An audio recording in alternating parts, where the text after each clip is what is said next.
इस साल की शुरुआत में पोर्नोग्राफी मामले में गिरफ्तार हुई अभिनेत्री गहना वशिष्ठ ने दावा किया है कि उन्हें गिरफ्तार करने आई मुंबई पुलिस की टीम ने गिरफ्तारी से बचने के लिए 15 लाख रुपए की रिश्वत की मांग की थी। गहना वशिष्ठ को फरवरी 2021 में गिरफ्तार किया गया था। उन्हें करीब 4 महीने की जेल हुई थी।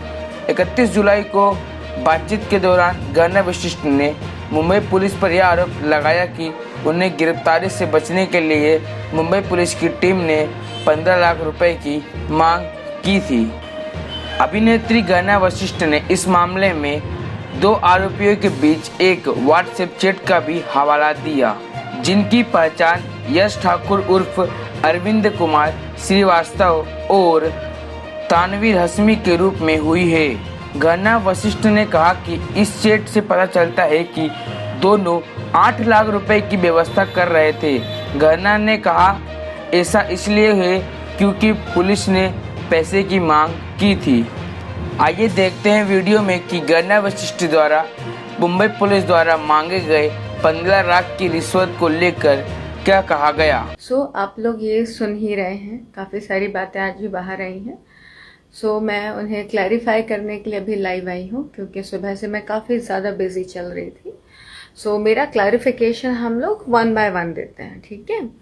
सबसे पहले जो मैंने स्टेटमेंट दिया और मैंने कहा कि मुंबई पुलिस जो DCB CID वालों ने मुझे अरेस्ट किया था, उन्होंने मुझसे 15 लाख रुपीस मांगे थे, ठीक है। ये स्टेटमेंट कैसे आया मैं अभी क्लैरिफाई करना चाहती हूँ, जो मैंने अभी तक नहीं किया था। वो इसलिए ज़रूरी है। देखिए, आप लोग कहेंगे लेट बताया, तो लेट जैसा कुछ है नहीं, क्योंकि 4th को जब ये लोग मेरे घर पे आए, 5 को दिन भर में वहाँ पे थी और 6 को इन्होंने मुझे अरेस्ट कर लिया और 7 को कोर्ट में खड़ा कर दिया, ठीक है। तो मुझे टाइम ही नहीं मिला और मैं अभी बाहर निकली हूँ फाइनली काफ़ी टाइम के बाद। और जब मैं बाहर निकली तो मैंने कहा कोई बात नहीं, जो हुआ सो हुआ। हालांकि ये पेज इन्होंने मेरी चार्जशीट में भी लगाया था, बट मैं फिर भी मैंने कहा चलो कोई बात नहीं, सोके चलो कोई बात नहीं। हम लोगों की आदत होती है, हर चीज़ को हम लेट इट गो वाला ट्रीटमेंट देते रहते हैं। फिर राज कुंद्रा अरेस्ट हो गया। मैं पूरी कोशिश कर रही थी, क्योंकि मैं जिस मैटर पे जानती हूँ, बाकी मुझे दुनियादारी नहीं पता कि बाकी बिजनेस क्या करता है राज, बाकी क्या नहीं करता मुझे नहीं पता। मेरा कंसर्न सिर्फ और सिर्फ ये एक फिल्म मेकिंग से था, तो मैं उसके बारे में बात करूँगी क्योंकि मुझे सिर्फ उसी का नॉलेज है रिलेटेड टू राज। मैं अपने साइड से पूरी कोशिश कर रही थी, और जो लोग गलत एलिगेशन लगा रहे थे, मैं कोशिश कर रही थी कि कोई भी शरीफ आदमी गलत चीज़ों में ना फंसे। कोई भी हो, मेरा कोई अपना हो, दोस्त हो, या कोई भी हो दुनिया में, अगर कोई गलत है तो सिर्फ उसे उसकी सज़ा मिलनी चाहिए। जो चीज़ उसने गलती नहीं की है, उसको किसी को भी इस दुनिया में उसकी सज़ा नहीं मिलनी चाहिए। तो मैं पूरी कोशिश कर रही थी, ना मैं किसी पे तोहमत लगा रही थी, ना मैं किसी पे एलिगेशन लगा रही थी, क्योंकि आई एम नॉट समवन जो अपने फ़ायदे के लिए किसी पर भी गलत उंगली रेज भी करे, ठीक है। तो बट अभी क्या हो गया, हर जगह ये चैट रन कर रही है कि एक चैट पे ऐसा पुलिस वालों ने मीडिया को कहा कि राज कुंद्रा का एम्प्लॉय उमेश और Yash, these 2 people were talking chat पे कि गहना फंस गई है, उसको बाहर निकालने के लिए हम लोगों को 8 लाख रुपए देना पड़ेगा, और यही कि बाहर रह गई तो सारे चीज़ें बाहर उगल देगी, लोगों को नाम ले लेगी। ये चीज़ तो हर किसी ने नोटिस किया, हर कोई, मुझे बहुत लोगों के कॉल्स हैं। लेकिन क्या किसी ने ये कहा कि उसमें जो वो 8 लाख रुपए की बात हो रही है वो क्यों हो रही है। मैं बिलीव मी, मैं ये मुद्दा नहीं उठाना चाहती थी। मैं बिल्कुल उन लोगों में से नहीं हूँ जो किसी के लिए भी कुछ गलत बोले। कुछ भी हो जाए, मैं कभी गलत नहीं बोलती हूँ। बट हुआ क्या, जब आप देख रहे हैं चैट में, मतलब कोई छोटा सा बच्चा भी होगा ना, जिसको थोड़ी सी भी समझ होगी, वो देखता है एक लड़की फंसी हुई है, उसे निकालने के लिए 8 लाख रुपए देने पड़ेंगे। तो कहाँ फंसी है, उसे किसी किडनैपर ने तो अरेस्ट किया नहीं है, या किडनैप नहीं किया है कि उसको to take her out they need to pay 8 lakh rupees. Arrest हुई थी पुलिस वालों से। तो बाहर निकालने के लिए अगर 8 लाख रुपए मांगे जा रहे हैं, तो नेचुरली पुलिस वालों ने पैसे मांगे हैं, इसलिए। They were very clear when they came to my place on 4th। मुझे पैसे देना है, सेकंड मुझे राज कुंद्रा और या तो एकता मैम का नाम लेना है, और मुझे विक्टिम बन जाना है। मैं तीनों नहीं बनी, मैं फंस गई। I was in side for almost 5 months। तो ये सारी कहानी है कि जब भी आप लोग कोई चैट पढ़ते हैं, कोई चीज़ सामने आती है तो उसमें हर चीज़ होता है, प्रॉस कॉन्स, हर चीज़ नज़र आता है, तो आप लोग ईजिली जज कर सकते हैं। और मैं किसी पे उंगली नहीं उठाना चाहती हूँ। मैं जानती हूँ इंडिया की जो सबसे बेस्ट पुलिस है वो बॉम्बे पुलिस है, पर जो मेरे साथ हुआ है मैं अपनी आप बीती बता रही हूँ और कुछ भी नहीं। सेकेंड, अभी आप लोग 3-4 दिन से सुन रहे हैं कि गहना वशिष्ठ पे FIR हो गई है, गहना वशिष्ठ पे FIR हो गई है। तो मैं आपको बता दूं, जिस लड़की ने मुझ पे FIR की है, सेम लड़की ने 4 लोगों पे FIR की है। 4 लोगों पे है, 4 प्रोड्यूसर्स पे। ये लड़की जनवरी, फरवरी, मार्च में 2020 में शूट कर रही है, ठीक है। और पहले जनवरी में किसी प्रोड्यूसर के पास जाती है, दिन भर शूट करती है, और ऐसा उसने कहा है कि प्रोड्यूसर उस पर फोर्स करके काम करा रहा था। शाम को अपने घर चली जाती है, फिर मंगलवार को फिर आती है, प्रोड्यूसर उसे फिर फोर्स करता है, वो घर जाती है, वेंसडे को फिर आती है, ठीक है। सेम चीज़ वो दूसरे प्रोड्यूसर के साथ करती है जनवरी एंड में। वो आज शूट करता है, उस पर प्रेशर डालता है, फोर्स करता है, काम करती है, घर जाती है, फिर वो उसके सेट पे आती है, फिर वो ऐसा करती है। ऐसा करके उसने बैक टू बैक सारे प्रोड्यूसर के साथ किया। चौथी प्रोड्यूसर उसने मेरा नाम दिया है। उसमें उसने लिखा है कि गहना मैम ने मेरे साथ फोर्सफुली शूट कराया, जो कपड़े मुझे दिए थे वो कपड़े वहाँ के बदल गए, और जो स्क्रिप्ट दी गई थी वो स्क्रिप्ट बदल गई। तो मैं बता दूँ दोस्तों, मैं आपको फिल्म का, पर्टिकुलर फिल्म का आपको गाना भी दिखा सकती हूँ जिस लड़की ने तोहमत लगाई है मुझ पर।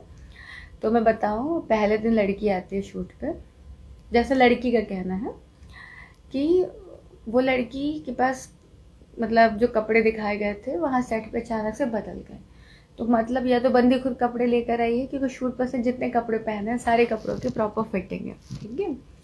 फिर दूसरी बात वो ये कह रही है कि स्क्रिप्ट, तो बंदी न्यूटन तो है नहीं कि स्क्रिप्ट चेंज हो गई है और उसको अचानक से सारी स्क्रिप्ट परफॉर्म करते बन रहे हैं। तीसरा कह रही है कि ज़बरदस्ती उसने शूट किया है। तो मुझे बताओ, अगर किसी के साथ ज़बरदस्ती शूट होगा तो वो शाम को सेट पे दोबारा तो नहीं आएगा, और कोई एक प्रोड्यूसर उसके साथ ज़बरदस्ती करेगा, सारी दुनिया के प्रोड्यूसर उसी लड़की पे प्रेशर डाल रहे हैं, ऐसा तो नहीं होता ना यार। तो हर प्रोड्यूसर के सेट पे वो गई है, हर प्रोड्यूसर ने उसको फोर्स किया है, प्रेशर डाला है, ठीक है। और देन फिल्म जब बनी है, जनरली एक फिल्म के बाद एडिटिंग वगैरह में 1.5-2 महीने जाते हैं। तो 1.5-2 महीने के बाद बंदी ने फिल्म को प्रमोट भी किया है, इंस्टाग्राम पे लाइव भी गई है, पोस्टर्स भी डाला है। तो क्या सारे प्रोड्यूसर्स ने उसको अपने घर पे अंदर बंद रख लिया था और प्रेशर डाल के रखा था कि तुझे जाने नहीं देंगे अगर तो फिल्म प्रमोट नहीं करेगी। मतलब 1.5-2 महीने प्रोड्यूसर ने उसको अपने घर पे रखा है, ठीक है। और जब बंदी ने फिल्म प्रमोट की है तब भी उसने पैसे लिए हैं, तो प्रोड्यूसर ने उसको ज़बरदस्ती पैसा दिया है, नहीं तुझे पैसा लेना पड़ेगा, नहीं तुझे पैसा लेना पड़ेगा। तो ये तो अलग किस्म की कहानी है भाई। मतलब एक लड़की है पूरे बॉम्बे शहर में जिसको अकेली को सारे प्रोड्यूसर ज़बरदस्ती शूट करा रहा है, फिर भी वो शूट पे जा रही है। और ये शूट उसने किया है जनवरी 2020 में, फरवरी 2020, मार्च 2020। उसके बाद ये बैठी हुई थी। इसने तब भी नहीं बोला जब मैं अरेस्ट हुई, और इसने तब भी नहीं बोला जब ये शूट हुआ। ये 1.5 साल बाद इसको याद आया। तो शायद ये 1.5 सालों तक बहुत सारे प्रोड्यूसरों के साथ काम कर रही थी, जिन्हें बाद में ये एक्यूज बनाने वाली है और विक्टिम, क्योंकि हर प्रोड्यूसर देवी जी के साथ फोर्स कर रहा है ना, कमाल है ना। और पैसे भी ले रही हैं देवी जी, फिल्म को प्रमोट भी कर रही हैं, वीडियो एनओसी भी दे रही हैं, प्रमोशन भी कर रही हैं, सब हो रहा है। कमाल है भाई, कमाल हो रखा है यहाँ तो, ठीक है। मतलब बंदी ने 4 प्रोड्यूसरों के बाकायदा नाम लिखे और नीचे लिखा इतर, सारे सारे सब पूरी दुनिया इसको फोर्स कर रही है, ठीक है। तो वो पता नहीं कहाँ पड़ी हुई थी इतने टाइम से। तीसरा, मुझे पूछा जा रहा है कि आपने इंटरिम बेल के लिए अप्लाई किया है फॉर लेटेस्ट केस, ये देवी जी ने जो केस किया। हाँ जी, मैंने इंटरिम बेल के लिए अप्लाई किया है, क्योंकि मैं नहीं चाहती हूँ मैं फिर से फंसूँ। मैंने पहले भी कोई गलत काम नहीं किया था और मैं बिल्कुल नहीं चाहती हूँ मैं फिर से फंसूँ। तो मेरा हक है कि मैं अपनी हक की रक्षा करूँ और अपना हक के लिए लड़ूँ। तो मैंने इंटरिम बेल के लिए अप्लाई किया है। फिर एक क्वेश्चन ये मुझसे पूछा गया है कि जब मुझे समन इशू किया गया था तो मैं स्टेटमेंट देने क्यों नहीं गई थी। तो मैं जानना चाहती हूँ, उस समय कहा गया था कि मुझे स्टेटमेंट आके देना है, अब मुझे राज के सामने बैठना और मुझे एक्सप्लेन करना है कि क्या क्या हुआ था। उस समय कह रहे थे मुझे विक्टिम बना देंगे, अभी अचानक से मैं एक्यूज़ बन गई हूँ। तो पहले सर आप क्लियर कर लें कि मैं विक्टिम हूँ या एक्यूज़ हूँ। मैं खुद भी परेशान हो गई हूँ ये सुनते सुनते अलग अलग बातें। और मैं उस दिन इसलिए नहीं गई थी, द रीज़न वॉज कि मुझे पता था कि अगर मैं वहाँ जाऊँगी तो मुझे अरेस्ट कर लिया जाएगा, तो मैं नहीं गई। फिर फाइनली FIR करा दी गई। और रीज़न एक और ये है कि जब फरवरी में सारा मैटर शुरू हुआ था, तो 4 तारीख को जब पुलिस ने मुझे मेरे घर से अरेस्ट किया था ना, तो 4 को मेरे घर पे रुकी थी, दिन भर पूछा, 5 को पूरे दिन पुलिस स्टेशन में रखा, घर पे भेज दिया गया। मैं फिर खुद चली गई, मैंने सोचा यार ईमानदार लोग हैं, पैसे मांग रहे हैं। फिर मुझे 14 दिन की PC में रख लिया, ठीक है। 17 तारीख तक मैं PC में थी। मतलब क्या PC में रही हूँ यार मैं, मतलब कितने ज़्यादा। 4 तारीख से लेकर 17 तारीख तक तो मैं एक ही पुलिस स्टेशन के पास हूँ, ठीक है। फिर मैं 8 दिन मालवानी पुलिस के पास थी। मेरे लैपटॉप, मेरे अकाउंट, मेरे फ़ोन, सारी चीज़ फ्रीज हैं। ऑलमोस्ट 5 मंथ्स तक मैं पुलिस की कस्टडी में थी। मैं बाहर निकलती हूँ, उसके 10 दिन बाद मेरी कोर्ट की डेट थी, मैं पुलिस स्टेशन जाती हूँ, IO चेंज हो चुके हैं। उनसे जाके मिलती हूँ, 4 आवर्स तक मुझे इंटेरोगेट करते हैं। मतलब अब क्या निकालोगे और क्या बचा है निकालने को? कोई चिप लेके बैठी हूँ मैं, कोई नई चीज़ लेके बैठी हूँ, या ऐसा क्या अंदर है मेरे छुपा हुआ जो तुम पूछ लोगे? सारी चीज़ें तो मैंने बता दी। और फंसाना चाहते थे तो उस दिन बच गई तो नया केस बनवा दिया। हुआ क्या, जिस दिन इन लोगों ने सामान इशू किया था, वहाँ पे ये लोग 20 लड़कियों का नंबर लेके बैठे थे, and they were calling each and every female. मुझे उनमें से कई फीमेल के फ़ोन आए हैं, मैं जो बात कर रही हूँ मैं उन्हें बैठा सकती हूँ। उन फीमेल के मुझे कॉल आए, मैम हमें कॉल आया था, हमसे बोला जा रहा था कि आप विक्टिम बन जाइए, आप विक्टिम बन जाइए, आपको बनना पड़ेगा। हमने मना कर दिया, हमने साफ मना कर दिया, क्योंकि मैम आपने हमें कभी फोर्स नहीं किया। मतलब आप लड़कियों को फ़ोन कर रहे हैं, बोल रहे हैं विक्टिम बन जाओ, विक्टिम बन जाओ, राज के खिलाफ स्टेटमेंट दे दो, गहना के खिलाफ स्टेटमेंट दे दो, बट दे दो। क्यों? क्योंकि गहना मीडिया में हर रोज़ आ रही है, जवाब दे रही है, पन्ने का दूसरा साइड सबके सामने रख रही है। ये जो मन में इनके स्टेटमेंट आ जाता है, मैं हर चीज़ की सफाई दे देती हूँ। ये कहते हैं 1.5 करोड़ रुपए, 2 करोड़ रुपए मिले हैं, मैं अग्रीमेंट दिखा देती हूँ कि पर फिल्म के 3 लाख रुपए मिल रहे थे। सेट पे 50 से 60 लोग होते हैं, वो भी दिखा देती हूँ। कौन सी फिल्म में कौन सा गाना शूट हुआ, कैसे फिल्म शूट हुई, मैं सारी चीज़ें आमने सामने रख देती हूँ। तो वो चीज़ें बर्दाश्त नहीं हो पा रही, तो उन्होंने फंसा दिया। अभी मेरा कहना है कि देखो, आपने मेरे अकाउंट को फ्रीज कर लिया, मेरे फ़ोन रख लिए, मेरे लैपटॉप रख लिए, आपने अभी नया केस बना दिया, पहले ही बहुत पैसे लग गए, बहुत पैसे लग गए। अभी आपने ये जो नया किया है, मैं कहाँ से पैसे लाऊं? आप लोग को क्या चाहिए? मतलब आप मुझे नया नया तरीके से, नए नए तरीके से फंसा देंगे, मैं कहाँ से पैसे अरेंज करूँ? क्यों परेशान कर रहे हो? चाहते क्या हो यार? वो लड़कियां घर पे बैठी हैं, सुकून से अच्छी खासी ज़िंदगी जी रही हैं, उन्होंने काम किया अपनी मर्जी से, कि आप उन्हें ज़बरदस्ती ले कर आ रहे हो, ज़बरदस्ती। और अगर मुझे पुलिस से भागना होता, तो जब 5 तारीख को शाम को मुझे पुलिस ने घर भेज दिया था, जब मैं ब्राइब देने को तैयार नहीं थी कि यार मेरे पास सिर्फ इतने ही पैसे हैं, अगर मैं आज आपको बिना रीज़न के दे दूंगी तो कल फिर आप मांगोगे, परसों फिर मांगोगे। तो जब मैं तब वापस आ गई थी, तो मैं आज भी आने को तैयार हूँ। आज सुबह सुबह मैं सेशंस कोर्ट जो है डिंडौशी गोरेगांव में, वहाँ भी गई थी, बाकायदा कोर्ट पे गई थी, एकदम ऐसे ही कपड़े पहन के गई थी, कोई ढक ढुक के नहीं गई थी, अच्छे से गई थी, चेहरा दिख रहा था। अगर मुझे भागना होता तो मैं कोर्ट नहीं जाती, है ना। अगर मुझे भागना होता तो मैं मीडिया के सामने नहीं आती। अगर मुझे भागना होता तो मैं बाकायदा लाइव आके वीडियो इंटरव्यूज़ नहीं देती। और जो आज मैंने एक इंडिया टुडे आज तक को इंटरव्यू दिया है, we were sitting just next to each other. तो अगर मुझे लगता मैं गलत हूँ तो मैं सबके सामने नहीं आती। मीडिया वाला पुलिस को फ़ोन करके बुला सकता था, किसी को भी, बट ये मेरी ईमानदारी है। मुझे जब भी बुलाया जा रहा है मैं हर बार जा रही हूँ ना। मेरा हक है कि मैं इंटरिम बेल के लिए अप्लाई करूँ, so have applied for interim bell and let's see क्या होता है। और मैं फिर से कहना चाहूँगी, मैं किसी पे भी कभी भी उन लोगों में से नहीं हूँ जो गलत बोले।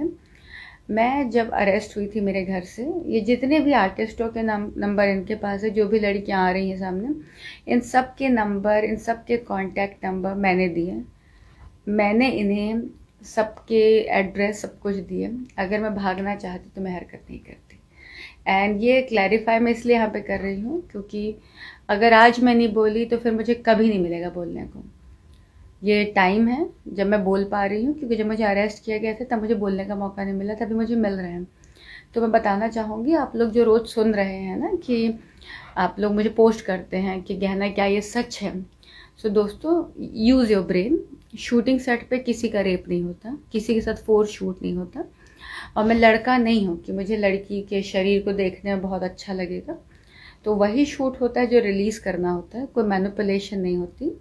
और जब शूट पे एक्टर आता है ना, कोई भी एक्टर, जब मैं भी एज एन आर्टिस्ट जाती हूँ, तो एक आर्टिस्ट का ना सिर्फ दिन खराब होता है, लेकिन जो प्रोड्यूसर डायरेक्टर होते हैं ना, उनकी पूरी यूनिट होती है 50 60 70 लोगों की। तो कोई भी आर्टिस्ट के साथ मैनिपुलेशन नहीं करेगा, क्योंकि आर्टिस्ट ने अगर ऑन सेट बोल दिया ना कि मैं नहीं करूँगी, मुझे बात नहीं हुई थी, तो पूरा लॉस प्रोड्यूसर डायरेक्टर का हो जाएगा।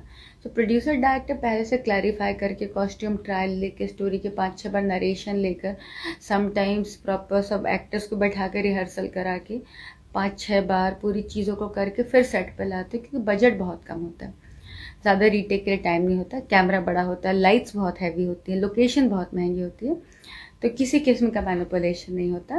और ये जो भी लड़कियां केस कर रही हैं, मैं आपको बता दूं, जो भी आप दूसरी स्टोरी सुन रहे हैं, वो जो आपने दूसरी स्टोरी सुनी कि लड़की आई मिलने, एक कोऑर्डिनेटर ने उसको रेलवे स्टेशन से पिक किया, डॉफ थे, उसी केस पे मैं 5 महीने जेल में रह कर आ चुकी हूँ।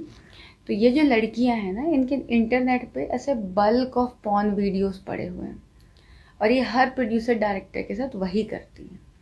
तो जो आर्टिस्ट ऑफिशियली रेगुलर, वो आर्टिस्ट है जो हर किसी के साथ न्यूड वीडियो कर रही है ना, गहना वशिष्ठ किसी के कपड़े उतरवाने नहीं जाएगी। ना तो गहना वशिष्ठ लड़का है, ना लेस्बियन है, ना लड़कियों में इंटरेस्ट है। और जो पर डे का बचता है जब हम एज अ डायरेक्टर प्रोड्यूसर काम करते हैं, वो इतना कम होता है, उससे कहीं ज़्यादा मैं एज एन एक्ट्रेस अर्न करती हूँ, कहीं ज़्यादा। तो मैं किसी के साथ मैनिपुलेशन नहीं करूँगी, ठीक है। ये जो विक्टिम और अक्यूज़ वाला कार्ड खेला जा रहा है वो गलत है। जो बाकी लड़कियां कह रही हैं देर आउटसाइडर्स, बाहर से आते काम करने, तो मैं भी एक आउटसाइडर हूँ। मैं भी बहुत छोटे से शहर से आती हूँ। जैसे हर इंसान मेहनत करता है, मैं भी करती हूँ। मेरा कोई गॉड फादर नहीं है, मेरा कोई बॉम्बे में बहुत बड़ा कॉन्टैक्ट नहीं है। तो जैसे सब काम करते हैं, मैं भी वैसे काम करती हूँ, ठीक है। बट इनमें और मुझ में फ़र्क है। इतना बड़ा मैटर हो जाने के बाद मेरे पास हर एक्टर के वीडियो एनओसी है, प्रमोशनल वीडियो है। इन्होंने जो इंस्टाग्राम पे अपने पोस्ट किए हैं उसके स्नैपशॉट्स हैं। लेकिन मैं किसी लड़की की बदनामी नहीं कर रही हूँ, क्योंकि मुझे समझ में आता है कि जब आप किसी लड़की पे उंगली उठाते हैं तो ना सिर्फ उस लड़की पे उंगली उठती है, पूरे ख़ानदान पे उठती है। तो इसलिए मैं किसी पे उंगली नहीं उठा रही हूँ। और आज वो ने 15 लाख रुपीज़ वाला स्टेटमेंट दिया, वो भी मैं नहीं देना चाहती थी। मैं बहुत चुप रही, काफ़ी टाइम से चुप हूँ।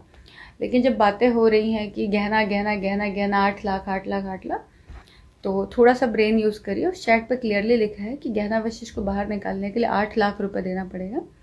तो गहना वशिष्ठ जिसकी गिरफ्त में है, उसी से निकालने के लिए, और आपको पता है वो लोग कौन थे। ईजी टू अंडरस्टैंड, ठीक है। और सबसे बड़ी बात बताऊँ, ऐसा कभी नहीं होता है, होता ही नहीं है कि किसी एक्टर को स्क्रिप्ट कोई और बताई जाए, सेट पर कुछ और आके चेंज हो जाए, या कपड़े कुछ और दिखाया जाए, वहाँ हो जाए, क्योंकि सेट पे टेलर नहीं होता, ऑन द स्पॉट कपड़ों की स्टिचिंग नहीं होती, बड़ा यूनिट होता है 60-70 लोगों का। और स्क्रिप्ट बदल नहीं सकते हैं, क्योंकि स्क्रिप्ट एक पन्ने की नहीं होती, इतना बंडल होता है, सारे डायलॉग्स याद करने पड़ते हैं, ठीक है। तो ये कोई वो कंप्यूटर नहीं है कि ऐसा देखा तो मगअप किया और कर दिया, या IITians नहीं है, या ये कोई मेडिकल एग्ज़ाम या IAS ऑफिसर का एग्ज़ाम देकर बैठी हुई लड़कियाँ नहीं है। कोई भी, हर एक्टर को टाइम चाहिए अपने डायलॉग्स रिहर्सल करने को।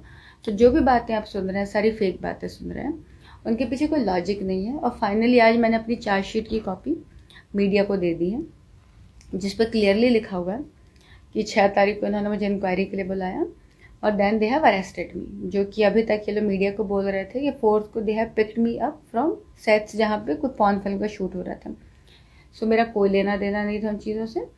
और इट्स नॉट जस्ट मी, सभी से पैसे मांगे गए थे, सारे एक्टरों से, सबको सेम स्टेटमेंट कहा गया था बोलने को। वो बोल नहीं पा रहे हैं। एक तो उनके पास रीच नहीं है, सेकंड उनकी हिम्मत नहीं है। बट सच्चाई ये है कि जो 1000 रुपये वाला कैमरामैन था दूसरों के सेट पे, मैं इतना कम पे नहीं करती, मैं सबको बहुत अच्छा पे करती हूँ। आई बिलीव इन शेयरिंग, कि सब मिल के कमाएंगे, सब मिल के बड़े बनेंगे, मैं किसी को लूटती नहीं। तो दूसरों के सेट पे जो 1000 रुपये पर डे कमा रहा था, उससे तक पैसे मांगे गए थे। तो फैक्ट है, और इन सब के लिए कुछ बोलने की ज़रूरत नहीं। वो चैट उन्होंने खुद ही लीक कर दिया जिसमें सब दिख रहा है। अदरवाइज़ मैं कभी फिंगर रेज नहीं करती। और मुझे अभी नहीं पता कि अभी लोग क्या गेम खेलेंगे, किसको बुला के क्या केस करेंगे, क्या नहीं होगा क्या नहीं, मुझे नहीं पता। यहाँ पे मैं सफाई इसलिए दे रही हूँ, मुझे मालूम आप कोई जज नहीं है, ये कोई कोर्ट रूम नहीं है, यहाँ कोई लॉयर नहीं बैठा है, यहाँ कोई पुलिस नहीं बैठी, यहाँ कोई नहीं बैठा है। The reason of clarifying everything here कि मैं अपनी बात कह सकूँ। अगर मुझे सुनने वाले 20 लोग भी हैं तो 20 लोगों को मैं नहीं कहती आप मुझ पर बिलीव करिए, मैं कभी किसी से उम्मीद नहीं करती हूँ कि मेरी बातें सुने और मान जाए।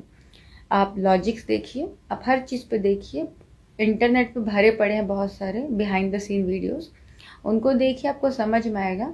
एक एक्टर बाकायदा मेकअप रूम में हेयर कॉस्ट्यूम के साथ 2 से ढाई घंटे में तैयार होकर आता है, उसको जो चाहिए होता है अम्ब्रेला, खाना, फूड, जूस, सब कुछ मिलता है, उसको कितना ज़्यादा कंफर्टेबल रखा जाता है और फिर काम कराते हैं। तो किसी भी एक्टर के साथ फोर्स नहीं होता, बिलीव मी, मैंने अपनी लाइफ में कभी किसी के साथ फोर्स नहीं किया। धमकी देना तो बहुत दूर की बात है, मैं मेरे साइड पे तू तक नहीं बोलती हूँ। आजकल मैं बोलने लग गई हूँ क्योंकि मैं 5 महीने जेल में रह कर रही हूँ, वहाँ से मैं बहुत कुछ सीखी हूँ। और दूसरा, मैंने एक ऐसे क्राइम की सज़ा झेली है ना जो मैंने कभी नहीं किया, तो मुझे अंदर से तकलीफ हुई है, इसलिए मैं यहाँ पे बार बार आके स्टैंड ले रही हूँ कि ये गलत नहीं है, ये गलत नहीं है, ये गलत नहीं है, या ये गलत है, ये गलत है, ये गलत है। तो मैं सिर्फ अपनी बात रखने की कोशिश कर रही हूँ, ना ये सब करके कुछ हासिल करना है, ना कुछ, सिर्फ सच को सामने लाना है बस। Thank you so much.